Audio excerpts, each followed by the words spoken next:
Pour terminer, des criquets sont introduits dans la petite enceinte de mesure. L'expérience durera ici 2 heures.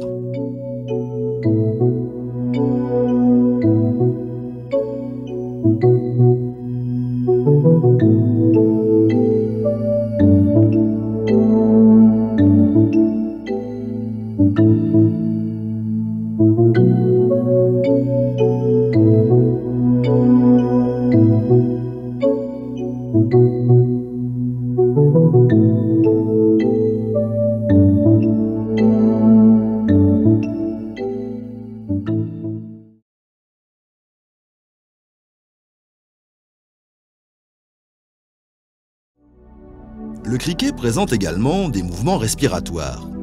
Mais l'air qu'il respire ne pénètre pas dans son corps par la bouche, ni par des narines puisqu'il n'en a pas. En fait, c'est principalement au niveau de son thorax et de son abdomen que s'effectue l'entrée et la sortie de l'air. De minuscules orifices, appelés stigmates, permettent à l'air d'entrer ou de sortir du corps, selon l'état de dilatation de l'abdomen du criquet. Celui-ci fonctionne un peu à la manière d'un accordéon. Lorsque l'abdomen se dilate, l'air extérieur est aspiré et entre dans le corps au travers des stigmates.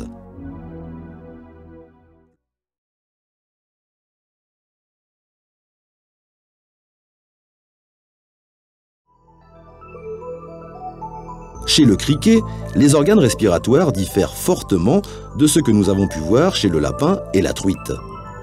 Les petits orifices respiratoires du thorax et de l'abdomen, les stigmates, s'ouvrent sur un réseau complexe de petits canaux annelés, perméables au gaz, qui s'insinuent un peu partout entre les organes de l'insecte. Ce sont des trachées. Sur un criquet mort dans un élevage, on peut observer que les trachées se ramifient en canalicules de plus en plus fins, un peu à l'image des rameaux d'un arbre.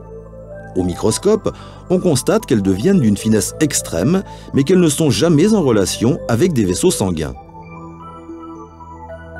Elles se terminent par d'innombrables trachéoles, minuscules tuyaux dont le diamètre ne dépasse pas le millième de millimètre et qui pénètrent à l'intérieur même des organes.